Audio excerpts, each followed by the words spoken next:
We are joined on the phone by Congressman George Whitesides, who represents California's 27th district, portions that include parts of the Santa Clarita and San Fernando valleys. Congressman, you've been on the job a couple days, and what a start. You've been sworn in. You represent the district. You were at the press conference that we carried live a few moments ago. Thanks for being with us. Your impressions of what you're seeing, and the most important message you have for constituents tonight. Well, I think, the number one message is for people to, pay attention to what they're hearing on, news stations like yours, to pay attention to the evacuation orders that are coming through, and to work together to maintain, what makes our city great, which is coming together and supporting each other during this very, very difficult moment. Congressman, what are you doing for your constituents right now, and how can they get assistance? So there are a variety of supporting centers. The Frankie Valens Center in the southern part of our district is ready for folks who need to not be with their home. We actually just got a good bit of news that the Hearst fires evacuation orders, as you may have reported, are getting pulled back, so people are going to be able to move back into some of those areas, which is very good. And I want to commend the incredible fire professionals across the county, but particularly on the Hearst fire. They jumped in super fast, jumped on top of that, and at least so far have contained that fire. Obviously, a big threat to the North Granada Hills area, potentially if it crossed over the 5. So we're very grateful to them, as we are to the incredible professionalism of everyone working across the county. Congressman, we have heard that President Biden has announced that the federal government will cover 100% of the cost for 180 days following these fires in terms of temporary shelters, firefighter salaries, other support services. FEMA also talking about the need for financial assistance, lodging, home repairs, all of those temporary needs. What do you say to the people of Southern California who are facing this disaster and want to know that there's support for them, not just in the immediate moment here as the firefight continues, but in the weeks and months ahead, that they won't be forgotten? Yeah, I mean, that is the super important point that we need to make to folks. My wife grew up in Santa Rosa and had the Tubbs fire, where they had 5,000 homes and structures destroyed in an evening, and we are going through that now. This is a long journey of recovery that we are going to have to go through, and it's going to take years, not months or days. We're going to need the federal government to step up, and so I'm going to be working very hard with my colleagues in the California caucus, as well as Congress as a whole, to make sure that we get the resources that we need. This could be one of the most expensive natural disasters in American history. People are already talking about numbers over $50 billion. We're going to have to make sure that we get the resources that people need to rebuild and to fix their schools, to fix their roads, to fix their homes. And it's going to take a long time, but that is what I'm absolutely committed to doing, and that is why I ran for Congress, is to help folks, particularly around the issue of wildfires. Congressman, what do you make of the criticism of the mayor and governor and our general preparedness?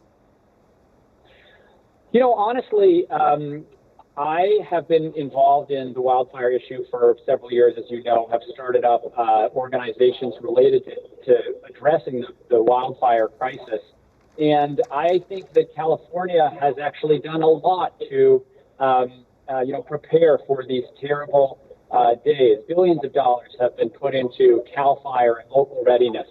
The challenge is that we could always do more, and the challenge is that on these very tough days with high winds, very low humidity, it is very hard to stop a fire in those conditions. I believe that there is no silver bullet to making our community safer and more resilient. We all need to do the work to keep our houses safe, to make sure that our communities are doing the work to clear brush and to remove high fuel loads surrounding our areas. And we have a long road ahead to do that. We need to increase the rate at which we're doing fuels reduction at a much greater rate. We need to make sure that we're paying our wildfire fighters a living wage, and we need to invest in new technologies that could potentially offer the hope to jump on these fires so fast. I'll give you an example. The Hearst fire, is now under 1,000 acres. It has been contained, at least so far, in a safer area. And that is because we were able to jump on that very quickly because a couple of firefighters just noticed it by chance and were able to throw huge resources at it very quickly. We need to develop technologies to make sure that we can get on those fires very quickly. On the toughest days, probably within 5 minutes to 10 minutes, because that's the only way that we can stop these things on the toughest days. Is the state and government doing everything that can be done in the face of the increased threat? Obviously, we're seeing extremes in terms of the weather, but what more can be done? Well, look, I think it always starts with people, right? And so we need to make sure that our wildland fire fighting forces, who are also doing fuel reduction, many of them are federally compensated, that they have a future ahead of them that is a positive one. We are actually having a lot of trouble recruiting people for that career path. So that's step one, because we need to increase the rate of our fuels reduction by a factor of potentially 10 times.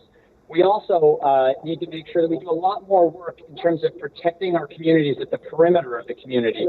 There's some good research that shows that we can increase the safety of our communities by doing that. We all, as homeowners, need to do the work. We talk about keeping our home safe, but have you, as a homeowner, cleared out that vegetation right near your home and put in screens by your vents to the outside? We all need to do that work. And we need to invest in technology, both in California and nationally. I think Congress needs to make a much bigger investment in fire tech and technologies. Look, we could be spending $50 to $100 billion on these things a year. And so it pays to make the investments to try to reduce those risks.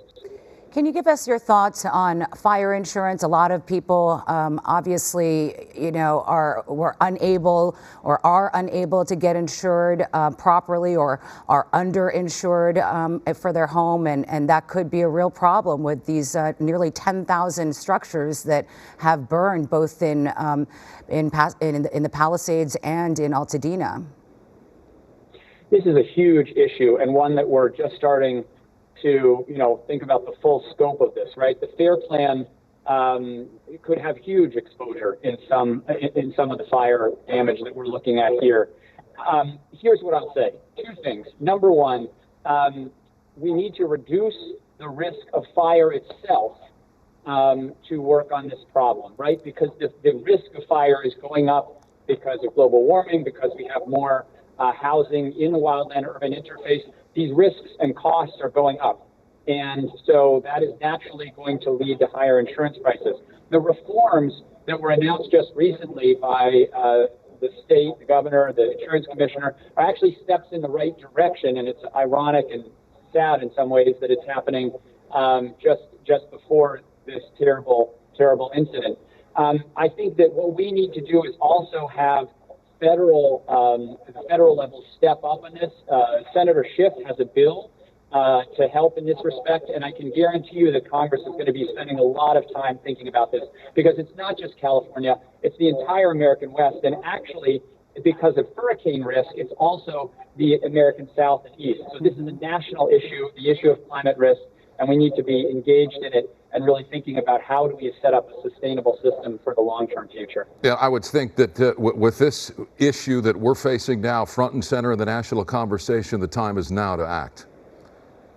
Yeah, I mean, you are exactly right. We need to begin that conversation today. Obviously, the number one priority is to take care of people, defend communities, defend property. But once we get through this, we need to have a serious conversation at the national level about how we are going to keep our communities safe in the American West and across the country for the foreseeable future. Well, here, we also had an issue with water storage. Can we talk a little bit more about that? Yeah, of course. I mean, I think that anyway. I don't want to get ahead of you. What are your questions? Well, you know, there were a lot of issues when the firefighters were going in the Palisades and up certain higher elevations where there wasn't any water coming out of the hydrants, and so firefighters on the ground were unable to fight the fire and save some structures that, I mean, and this was happening, you know, all over the Palisades, and from what I understand, also in Altadena and the Eaton fire. Yeah, so this is something that I think the appropriate departments are looking into right now. Obviously, I would just make two observations. Number one, you know, the reservoirs are mostly full all over the state, as you know. So there is some misinformation going around that, you know, because of water saving issues or endangered species or something, that had something to do with this issue. It didn't. The reservoirs were full. They were filled up. So it wasn't that. I think what we do need to look at is to do a systems analysis. You know, I come from a technical background as chief of staff of NASA. We need to do a systems analysis to make sure that in these moments when there's a huge draw of water across the system, fighting, you know, region-wide fires, do we have the capacity inside those systems to supply all of the places where we're going to be needing that water? And that entails the pumping systems, the storage systems. And so I think we need to do a deep dive into that to make sure that you know, the system has the proper flow capacity at all parts of our system. Yeah, Congressman George Whitesides, thanks for taking the time, and we'll talk to you down the road. Thank you, sir. Bye-bye.